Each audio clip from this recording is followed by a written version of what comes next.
A estas alturas de la serie, ya hemos visto que el fenómeno que acá discutimos no se reduce solo a anécdotas difíciles de explicar.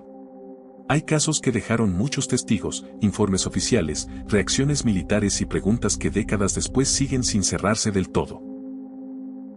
Y en esta parte 6, vamos a seguir explorando varias de estas historias, algunas extrañas, otras incómodas y varias mucho más difíciles de despachar como simples errores. Sin más que decir, comencemos. Retomamos el nivel 20. En un partido de fútbol pueden pasar muchas cosas, desde goles inesperados, errores e incluso invasiones de campo.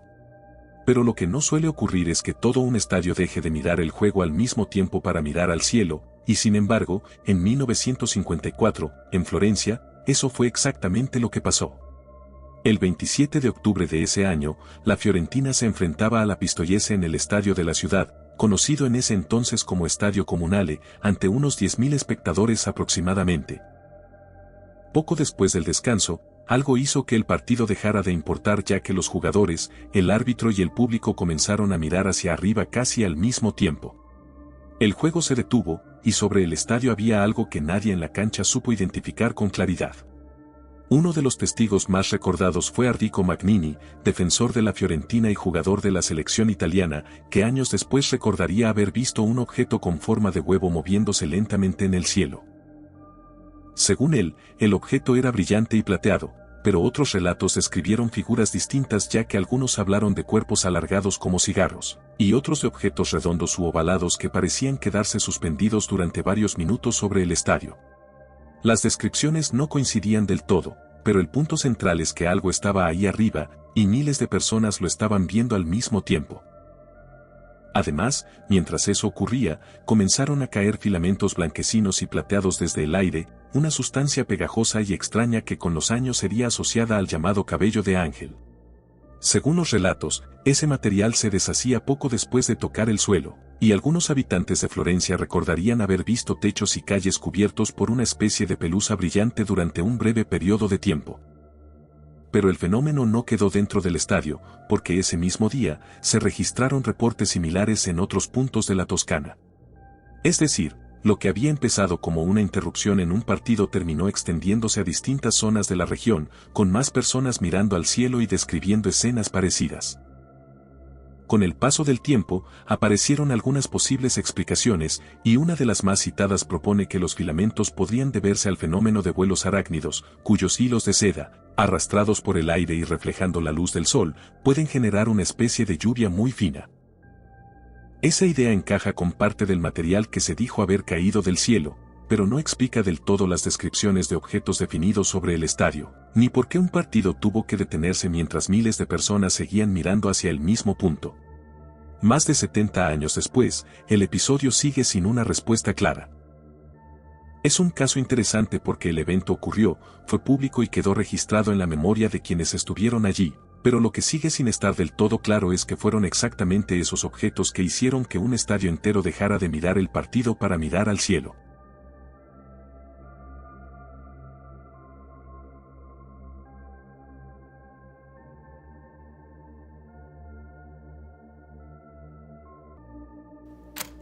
A finales de 1978, un equipo de televisión subió a un avión en Nueva Zelanda con la intención de documentar unas luces extrañas que ya habían sido reportadas días antes, pero lo que no esperaban era terminar grabando uno de los casos más extraños registrados en pleno vuelo.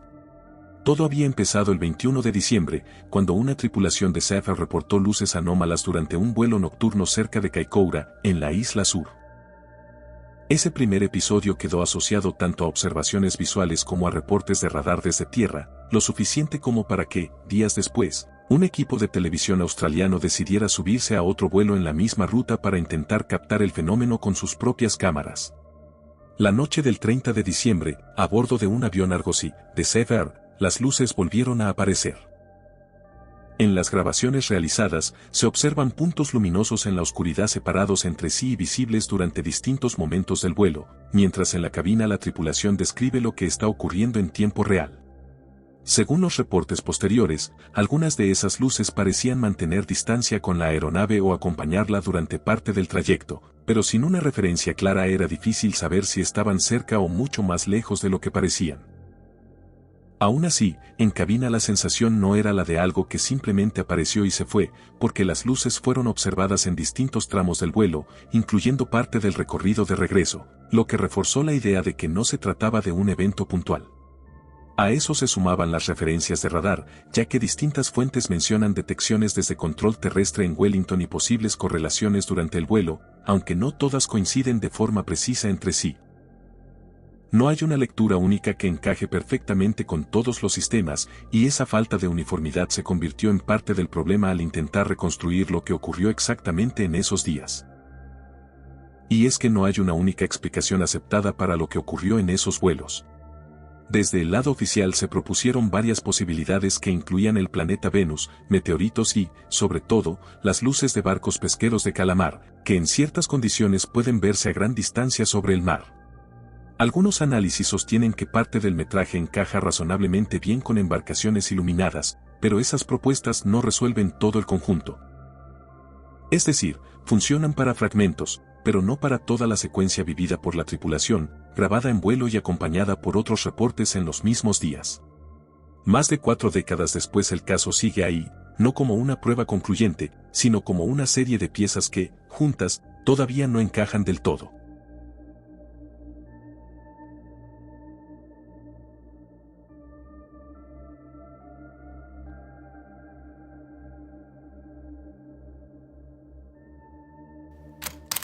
Si alguien te muestra una fotografía clara de un objeto extraño en el cielo, lo normal es pensar que estás viendo una prueba, pero en algunos casos, cuanto más clara es la imagen, más difícil se vuelve confiar en ella. En 1987, en Gulf Breeze, un contratista llamado Ed Walters aseguró haber visto un objeto extraño cerca de su casa. Según su relato, una luz azul lo inmovilizó por unos segundos y en ese momento logró tomar varias fotografías con una cámara Polaroid. Las imágenes no tardaron en aparecer en el periódico local, primero bajo seudónimos como Mr. X, y en poco tiempo convirtieron a ese pequeño punto de la costa en uno de los nombres más conocidos de la ufología estadounidense de finales de los años 80. Lo que hizo que la historia no se apagara rápido fue que no quedó en una sola noche, ya que Walters afirmó seguir viendo el mismo objeto durante semanas. Dijo que volvía a aparecer cerca de su casa, que emitía haces de luz y que, en algunos momentos, parecía responder a su presencia. Con el tiempo, sumó más fotografías e incluso grabaciones en video, ampliando un relato que ya no hablaba de un encuentro aislado, sino de algo que se repetía. Mientras tanto, en la misma zona empezaron a surgir más reportes.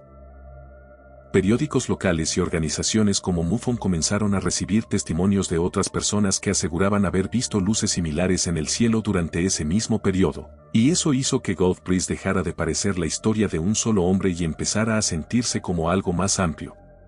Durante un tiempo, el caso pareció tener algo que muchos otros no tenían: imágenes claras, un testigo consistente y el respaldo de algunos investigadores. De hecho, el físico Bruce Maccabee defendió públicamente varias de las fotografías tras analizarlas, argumentando que no era fácil descartarlas como simples falsificaciones. Pero esa confianza nunca fue completa, ya que a medida que las imágenes empezaron a revisarse con más detalle, comenzaron a aparecer dudas muy concretas. Por ejemplo, en algunas fotos, el objeto se veía demasiado definido para la distancia a la que supuestamente estaba. En otras, la iluminación no coincidía del todo con el entorno, y hubo quienes señalaron que la forma del objeto parecía la de un modelo pequeño fotografiado de cerca, no la de algo suspendido a gran altura. Investigadores escépticos como Philip Klass fueron claros con su postura: para ellos, las imágenes podían explicarse mediante montajes simples, doble exposición o el uso de un objeto físico. El punto más delicado llegó en 1990, cuando el Pensacola News Journal informó que en el ático de una casa donde Walters había vivido, apareció un modelo de platillo hecho con platos de espuma, papel y piezas simples. No solo tenía una forma parecida, era prácticamente el mismo objeto que aparecía en las fotografías, y a partir de ese momento su historia dejó de moverse en el terreno de la duda técnica y pasó a algo mucho más directo. Si ese modelo había sido usado para crear las imágenes, entonces todo el caso podía venirse abajo, Pero incluso con ese hallazgo la historia no terminó de cerrarse del todo porque el problema es que el modelo puede explicar las fotos, pero no explica todo lo demás. Durante ese mismo periodo, múltiples personas en la zona reportaron luces y objetos similares sin relación directa con Walters, y aunque eso puede interpretarse como sugestión colectiva, dejó al caso en una posición extraña como si hubiera dos historias ocurriendo al mismo tiempo. Entonces la pregunta ya no es solo si las fotos eran reales o no, esto terminó dividiéndose en dos lecturas. ¿Fue todo sugestión colectiva provocada por un montaje que logró convencer durante meses? ¿O realmente hubo una serie de avistamientos en paralelo que no tienen nada que ver con esas imágenes?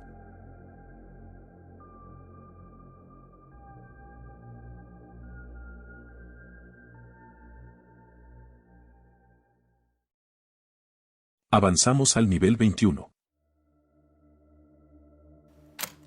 La noche del 12 de enero de 1976 parecía una más en la carretera entre Río de Janeiro y Belo Horizonte. Herminio y Bianca Reis avanzaban en su Volkswagen Karmann ya atravesando la oscuridad de las montañas brasileñas cuando, en la zona de Matías Barbosa, una luz apareció en el camino y todo dejó de sentirse normal. Según el relato que ambos sostuvieron durante años, aquello no fue una luz distante ni algo que simplemente pasara de largo. En algún punto, el coche se detuvo y el motor se apagó, y lo siguiente que recuerdan es que el auto comenzó a flotar, y luego fueron llevados con todo y vehículo al interior de una nave. Dentro de ese lugar, describieron una sala intensamente iluminada y la presencia de dos seres altos que los hicieron descender del coche y los guiaron hacia el interior. Fue ahí donde, según su versión, ocurrió el encuentro que terminaría definiendo todo el caso, porque un ser gigante de ojos serenos que se presentó como Karran los recibió. Lo extraño no fue solo la presencia de ese ser, sino la forma en la que se desarrolló el encuentro porque no lo describieron como un episodio de miedo puro o de amenaza directa, sino como una conversación telepática larga, casi extrañamente calmada, en la que se tocaron temas que no tenían nada que ver con un simple avistamiento. Hablaron de Dios, de la humanidad, de la mente, de la vida después de la muerte y del lugar que ocupa la Tierra dentro de algo mucho más amplio. Lo interesante es que, a diferencia de muchos casos similares que terminan en experimentos y traumas, esto no encaja del todo ni como abducción hostil ni como una simple observación desde el cielo, y lo más importante es que, según ellos, no terminó ahí. Con el paso del tiempo, Herminio y Bianca afirmaron que ese no fue un evento aislado, sino el primero de varios encuentros. En total hablaron de 4 contactos, y en los siguientes episodios apareció otra figura, un ser llamado Sir, al que describían como una especie de intermediario, alguien que podía comunicarse con ellos de forma más directa y que servía como puente entre los humanos y Karran. A partir de ahí, ya no estaban hablando de una sola experiencia en carretera, sino de algo que seguía ocurriendo, que volvía a aparecer y que poco a poco empezó a formar parte de su vida. Herminio, por ejemplo, no intentó enterrar lo que decía haber vivido, al contrario, lo llevó al plano público.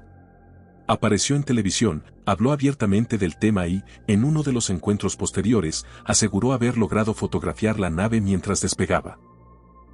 Esas imágenes fueron analizadas y presentadas en el primer Congreso Brasileño de Ufología en 1979, donde la conclusión no fue clara, pero sí lo suficientemente ambigua como para mantener el caso en discusión porque, o eran auténticas, o quien las hizo tenía una habilidad poco común para fabricar algo así. Mientras tanto, Bianca tomó un camino distinto pero conectado.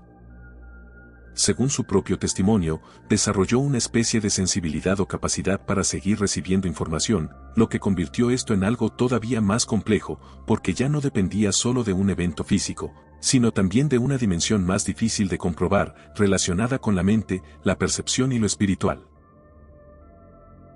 Con los años, el caso Karran dejó de ser solo una historia extraña de carretera y se convirtió en un fenómeno dentro de la ufología brasileña, no porque demostrara algo de forma definitiva, sino porque nunca se rompió del todo. Fue creciendo paso a paso con la luz en la carretera, el traslado, el encuentro, los nuevos contactos, las fotos y finalmente la exposición pública. Y justo por eso nunca terminó de desaparecer, porque sí, tal vez todo tenga una explicación, tal vez fue una experiencia mal interpretada o una historia que se fue armando con el tiempo, pero el problema aparece cuando intentas encajar todo eso en una sola idea y ninguna explicación simple logra cubrir todo el caso completo.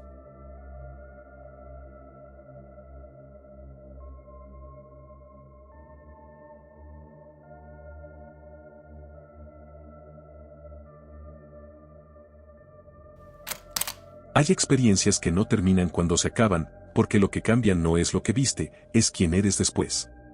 Y en 1977, en el sur de Chile, Juan Maldonado salió a revisar un corte de luz y según quienes lo conocían, nunca volvió a ser el mismo.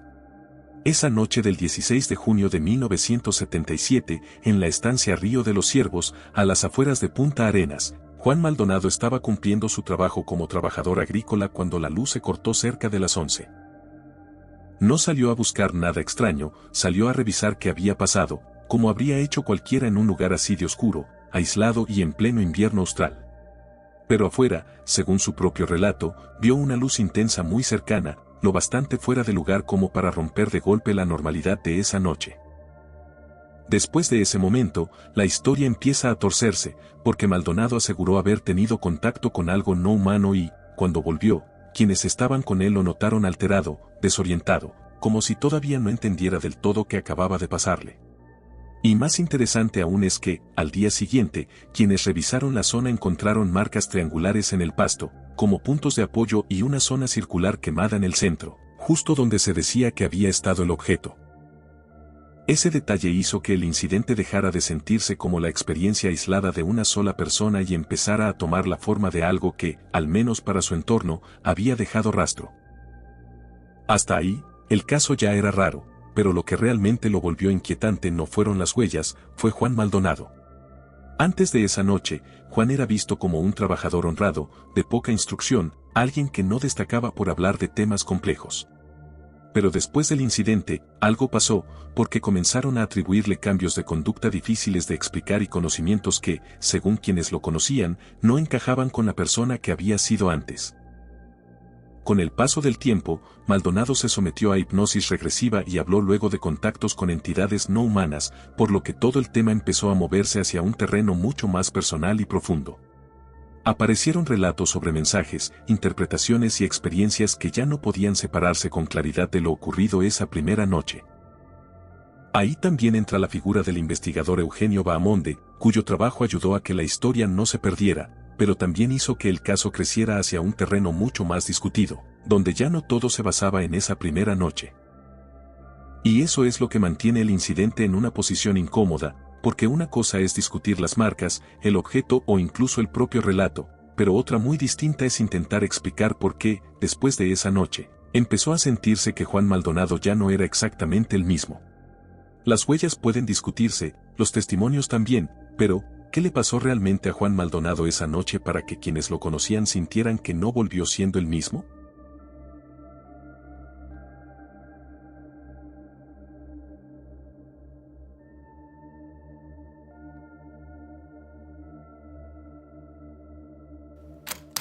En julio de 1968, Walter Rizzi manejaba de noche por las Dolomitas italianas rumbo a Campitello, atravesando una zona de montaña donde la niebla podía cerrar la visibilidad en cuestión de minutos. En medio de ese paisaje, con la carretera completamente cubierta y sin poder ver más allá de unos pocos metros, decidió detener el coche y esperar dentro del vehículo a que mejorara la situación. En algún punto luego de eso se quedó dormido, y cerca de la 1 de la madrugada se despertó por un olor fuerte, parecido a algo quemándose. En medio de la oscuridad y sin otra referencia clara, pensó que podía venir del coche, así que bajó a revisar qué estaba pasando y fue entonces cuando notó una luz. No parecía venir de la carretera ni de otro vehículo, era una luz fija, en una zona más allá del borde de la carretera donde, según él, no había casas, hoteles ni nada que justificara verla ahí a esa hora. Mientras intentaba ubicar de dónde salía esa luz, la niebla empezó a abrirse, y según su testimonio, a pocos metros había un objeto enorme, plateado, de entre 70 y 80 metros de diámetro, apoyado sobre 3 estructuras que parecían patas.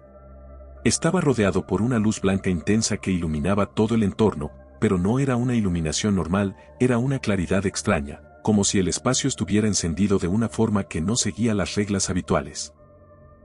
Cerca del objeto, además, aseguró haber visto una figura que no parecía humana. La describió como una especie de estructura mecánica, de más de 2 metros, con 3 piernas y 4 brazos, realizando algún tipo de actividad junto a la nave. Rizzi contó que intentó acercarse, pero que en cierto punto su cuerpo dejó de responder con normalidad, y no habló de un empujón ni de algo visible, sino de una resistencia física, como si avanzar se volviera cada vez más difícil hasta el punto de no poder dar un paso más. En ese momento, según su relato, apareció otra figura. Desde la nave descendió un ser de menor tamaño, de aproximadamente 1,60 m, con un traje ajustado y una especie de cúpula transparente alrededor de la cabeza. Este ser comenzó a comunicarse pero no describió una conversación en voz alta, lo que contó fue un intercambio directo, sin palabras, una comunicación que él interpretó como telepática. Durante ese contacto, dijo haber recibido información sobre el origen de esos seres, sobre tecnología, sobre la humanidad y sobre el lugar de la Tierra dentro de algo mucho más amplio, sí, algo parecido a lo que pasó en el caso Carran. También habló de advertencias relacionadas con cambios planetarios, incluyendo el desplazamiento de los polos y una posible catástrofe futura, pero después de eso, la experiencia terminó. En algún punto, la interacción simplemente se detuvo, la figura regresó hacia la nave y, poco después, el objeto comenzó a elevarse hasta desaparecer en la niebla. Ritchie regresó al coche, pero según su propio testimonio, las consecuencias no se quedaron solo en el recuerdo. Durante las semanas siguientes afirmó haber sufrido un cansancio extremo, pérdida de cabello y una alteración constante en su reloj, que llegó a atrasarse varias horas por día hasta que tuvo que dejar de usarlo. Tiempo después, volvió al lugar del encuentro y aseguró haber encontrado cambios en el terreno, incluyendo una zona donde la vegetación parecía haber crecido de forma anormal, como si algo hubiera alterado ese espacio. A pesar de todo eso no hizo pública la historia de inmediato, guardó silencio durante más de una década por miedo a no ser tomado en serio, hasta que finalmente decidió contar lo ocurrido en un programa de radio local. A partir de ahí, el caso empezó a difundirse y terminó entrando en el registro de la ufología europea. Lo que mantiene el caso de Walter Ritchie en discusión no es solo lo que dijo haber visto en medio de la niebla, sino lo completo del relato. No se trata de una imagen aislada, sino de una secuencia de cosas que encajan dentro de su propia lógica, sin un punto evidente donde la historia se rompa por completo. Y ese es el punto, porque si todo fue inventado entonces no parece una ocurrencia improvisada, sino una construcción detallada que se mantuvo estable con el paso del tiempo. Pero si no lo fue, entonces lo que encontró aquella noche no fue solo algo en la carretera, fue algo que, durante unos minutos, pareció funcionar bajo reglas completamente distintas a las nuestras.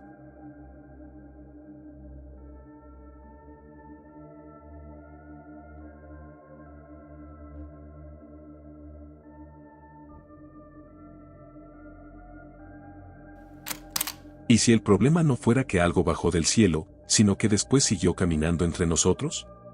En septiembre de 1989, en Conil de la Frontera, en Cádiz, varios vecinos ya venían hablando de luces extrañas sobre la zona de los bateles al caer la tarde.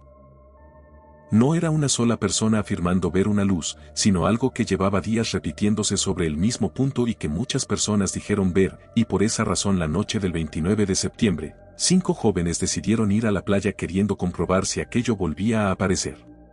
Hacia las 8:45 de la noche, según sus testimonios, vieron una forma suspendida sobre el mar, parecida a una media luna con luces rojas en su interior. Durante varios minutos, otras luces comenzaron a aparecer y desplazarse, como si hubiera varios puntos respondiéndose entre sí en la oscuridad. Hasta ese momento, todo podía encajar dentro de un avistamiento más, pero eso no quedó solo en las luces. Alrededor de las 9, los jóvenes aseguraron ver a 2 figuras avanzando por la orilla, y no las describieron como personas normales. Dijeron que eran demasiado altas, vestidas de blanco, sin pelo y sin rasgos faciales claros, como si no terminaran de tener una cara reconocible. Mientras las observaban, una pequeña esfera blanco-azulada descendió cerca de ellas, seguida por otra luz azul. Durante unos segundos, según el relato, ambos seres parecían interactuar con esas luces, como si manipularan algo en medio de la playa completamente vacía. Uno de los jóvenes, usando prismáticos, aseguró haber visto una tercera figura, más alta, vestida de negro y con una cabeza desproporcionada, descrita como una especie de pera invertida. La escena ya era difícil de encajar, pero lo que la vuelve realmente inquietante ocurre justo después porque, según esa misma versión, las 2 figuras blancas dejaron de verse como algo extraño y empezaron a aparecer un hombre y una mujer completamente normales. Es decir, según lo que dijeron haber visto, esas 2 figuras se transformaron en seres humanos comunes, y no se quedaron ahí, sino que comenzaron a caminar hacia el pueblo. La historia no termina en la playa ya que, en los días siguientes, una reconstrucción sostiene que el policía local Jesús Borrego dijo haber visto figuras similares junto a algunos testigos, y que al seguirlas hasta la arena desaparecieron dejando unas huellas grandes que se perdían en dirección al agua. Como en muchos casos, también apareció una supuesta explicación. Se planteó que las luces podían corresponder al buque cablero británico Monarch y a trabajos técnicos en la zona, sumados a posibles errores de percepción en condiciones de baja visibilidad. Pero, el periodista y escritor español Juan José Benítez López rechazó esa lectura, argumentando que varios detalles no terminaban de encajar. Benítez sostenía que la distancia y el ángulo no coincidían del todo con lo que describieron los testigos y que algunas luces parecían demasiado altas o separadas del horizonte. Además, la explicación del barco puede cubrir las luces, sí, pero no cubre a figuras de más de 2 metros, la interacción que tuvieron con las esferas y peor aún, esa transformación en humanos. Benítez insistió en que esa parte del relato quedaba completamente fuera de la explicación oficial, y por eso el caso Conil sigue siendo tan incómodo dentro de la ufología española. No solo por las luces, ni por las figuras como tal, sino por ese momento en el que adoptaron una forma humana en plena playa. ¿Fue un error de percepción, un cruce mal interpretado en la oscuridad o realmente se encontraron con algo que no encajaba en ese lugar? El problema es que, incluso si todo se reduce a una confusión, esa explicación no alcanza para cubrir lo que dijeron haber visto, y eso lo vuelve aún más espeluznante.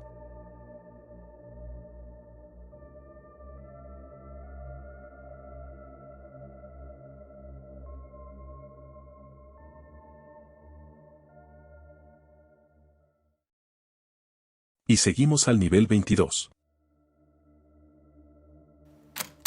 En la mañana del Día de Todos los Santos de 1954, en un camino rural del centro de Italia, una mujer salió de su casa para cumplir una rutina que había hecho muchas veces antes, pero esa vez terminaría convirtiéndose en uno de los encuentros más extraños de su vida. El 1 de noviembre de 1954, Rosa Lotti Dainelli salió temprano de la finca La Collina, en una zona de Sennina en la provincia de Arezzo. Esa mañana iba caminando hacia el pueblo para asistir a la iglesia y visitar el cementerio por la festividad de Todos los Santos, pero como el sendero estaba lleno de barro y maleza, llevaba los zapatos y las medias en la mano para no ensuciarlos antes de llegar. También llevaba un ramo de claveles para ofrecerlo en la iglesia, así que era una escena completamente normal de una mujer del campo caminando sola al amanecer, haciendo algo que probablemente había hecho muchas veces antes.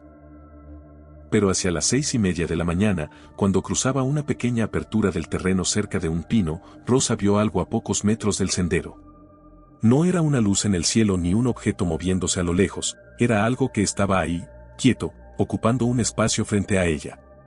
Según su testimonio, se trataba de un objeto vertical, silencioso, con forma de 2 conos unidos por la base, o como 2 campanas pegadas una contra otra.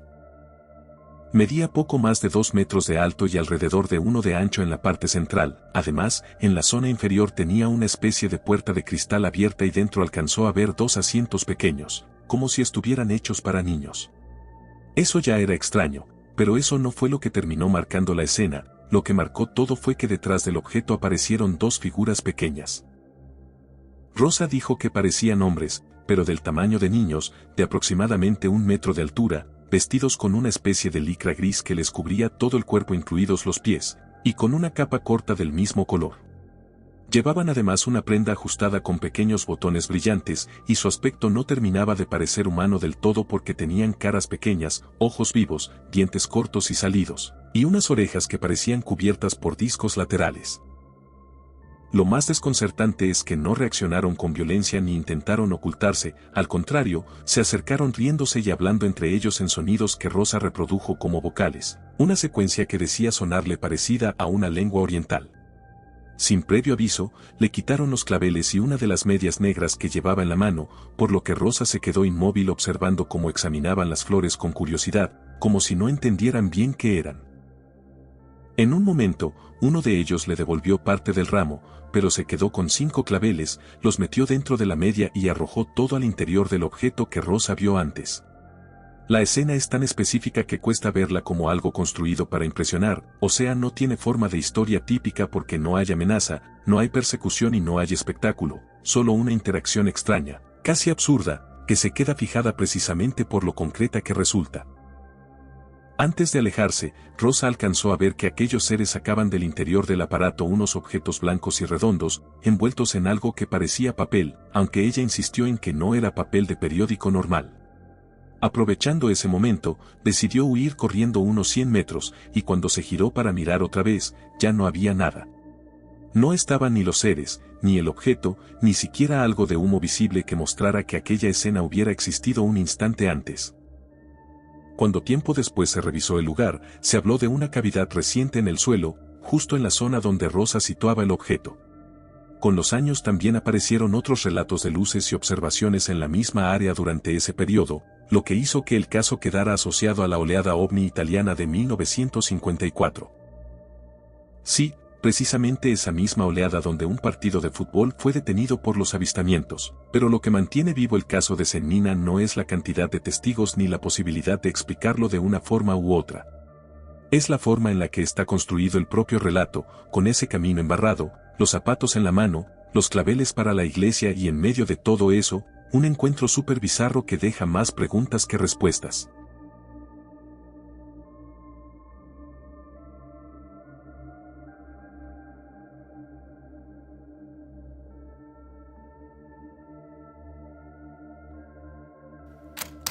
A las 4:45 de la tarde, en una granja de Inglaterra, una mujer salió de su casa pensando que un avión estaba a punto de estrellarse, pero luego entendió que el problema no venía del cielo en la forma que ella imaginaba.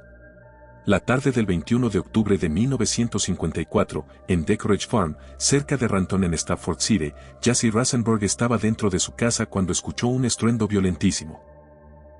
Años después lo describiría como el sonido de un caldero enorme de agua cayendo sobre metal al rojo vivo, una clase de ruido imposible de ignorar en una granja donde cualquier cambio en el ambiente se nota de inmediato. Su reacción fue rápida porque pensó que era un avión cayendo cerca de la casa, así que salió corriendo, pero cuando llegó afuera no se encontró con restos, ni humo, ni fuego. Lo primero que vio fue a sus hijos, Anthony y Ronald, tirados en el suelo, aterrados, señalando hacia arriba, y cuando Jessie levantó la vista, el objeto ya estaba ahí. Era un objeto suspendido prácticamente sobre el tejado, inmóvil y silencioso, lo bastante bajo como para notarlo muy a detalle. Era una estructura definida, algo que Jessie describió como con forma de sombrero mexicano o disco con cúpula, tan cercana que en algunas de sus versiones diría que parecía cubrir casi todo el techo de la casa. Desde abajo podía ver el interior porque había algo así como una ventana, o una especie de cúpula inclinada donde pudo distinguir a dos figuras humanoides observándola. No las describió como monstruos, dijo que parecían personas muy bellas, con cabello largo y claro hasta los hombros, piel pálida, frentes amplias y ropa azulada ajustada al cuerpo. En versiones posteriores añadió la imagen de una especie de casco transparente alrededor de la cabeza, pero por muy humanos que parecieran, la reacción no fue de calma. Jessie quedó completamente inmóvil, y no habló de un empujón ni de algo físico que la sujetara, sino de una parálisis total provocada por el miedo. Su cuerpo dejó de responderle mientras su mente seguía registrando cada detalle de lo que tenía encima, pero la escena duró lo suficiente como para quedar grabada con precisión. En algún momento, apartó la vista hacia los niños, pero cuando volvió a mirar el objeto ya no estaba sobre la casa. Sin embargo, poco después lo vieron de nuevo a cierta distancia, más pequeño, moviéndose en el cielo alrededor de la granja antes de salir disparado hacia arriba. El episodio no quedó encerrado en la casa, al día siguiente ya había sido recogido por la prensa local, con descripciones del objeto, del terror de los niños y de las figuras visibles en su interior. Con el tiempo, el investigador Gavin Gibbons lo incorporó a la oleada ufológica británica de 1954, enmarcándolo dentro de un fenómeno más amplio que afectó a gran parte de Europa. Años después se añadieron más elementos y nuevos avistamientos asociados a la familia, algunas secuelas físicas en Jessie y relatos que ampliaban el alcance del caso, pero incluso dejando todo eso de lado, lo que ocurrió aquella tarde ya era suficiente por sí solo. Porque no pasó en un lugar remoto ni en una situación excepcional como muchos otros, ocurrió en pleno día, sobre una casa, con una madre y sus hijos mirando hacia arriba al mismo tiempo. Y eso es muy interesante, no por lo que sugiere, sino por lo concreto que fue durante esos minutos, porque algo estuvo ahí, lo bastante cerca como para ser visto con claridad y lo bastante fuera de lugar como para no encajar en una explicación simple.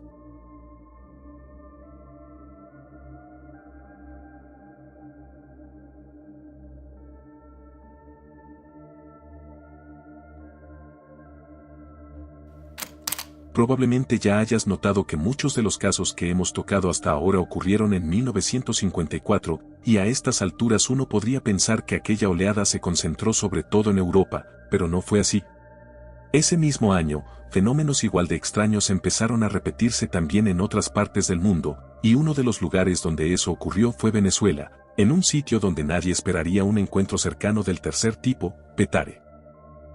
La madrugada del 29 de noviembre de 1954, alrededor de las 2 de la mañana, Gustavo González y su ayudante José Ponce recorrían la calle Bella Vista de Petare en una camioneta.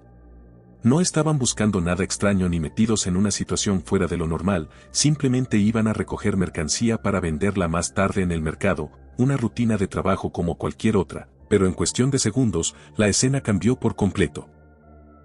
Según su relato, la calle se iluminó de golpe, como si de pronto hubiera amanecido sobre ellos, una claridad intensa que venía de frente. Y justo delante de la camioneta apareció un objeto redondo, brillante, suspendido a poca altura sobre la vía bloqueándoles el paso en plena madrugada. Hasta ese punto, todavía podría parecer otro avistamiento más de los años 50, pero lo que viene después rompe completamente con ese patrón. Gustavo no se quedó dentro del vehículo mirando a distancia, pero tampoco salió corriendo, solo bajó de la camioneta, y desde el objeto, según su versión, algo también descendió. Describió a la criatura como pequeña, peluda, de ojos brillantes y con un aspecto que no terminaba de encajar con ningún animal ni con una figura humana. No hubo tiempo para observarla con calma, porque de una forma precipitada e instantánea, Gustavo intentó agarrarla. La reacción fue completamente desproporcionada, y según los relatos posteriores, la criatura lo atacó con una fuerza que no correspondía a su tamaño. Gustavo forcejeó con ella, cayó al suelo, volvió a levantarse e intentó apuñalarla, pero dijo que la hoja no penetró, que rebotó como si hubiera golpeado una superficie dura, más cercana al metal que a un cuerpo vivo. Mientras eso ocurría, José entendió que la situación se había salido completamente de control y salió corriendo a buscar ayuda, dejando a Gustavo solo en mitad de la calle, peleando con algo que no lograba comprender. En ese punto, el episodio ya no se parece a casi ningún otro caso de la época, porque es un enfrentamiento físico en plena calle. Algunas versiones añaden incluso que aparecieron más criaturas alrededor del objeto, y que en medio de la confusión uno de ellos proyectó una luz que dejó a Gustavo sin fuerzas, inmovilizándolo por completo. Poco después, los seres regresaron al objeto y este desapareció, dejando la calle nuevamente en oscuridad. Cuando Gustavo y José llegaron a las autoridades, no lo hicieron como dos personas desorientadas o bajo efectos extraños. Según los reportes más repetidos, entraron alterados, sí, pero conscientes de lo que estaban diciendo, y Gustavo presentaba lesiones compatibles con el forcejeo que acababa de describir. Con el tiempo, el caso quedó asociado a otros reportes ocurridos en Venezuela durante ese mismo año, donde también se hablaba de luces, aterrizajes y figuras extrañas en distintas zonas del país. Pero incluso dentro de ese contexto más amplio, Petare mantiene algo que lo separa del resto, porque no se recuerda solo por lo que se vio, sino por la hostilidad del encuentro. Y si todo fue una confusión o una exageración, entonces habría que explicar cómo dos hombres terminaron describiendo un enfrentamiento físico en plena calle con algo que no supieron identificar.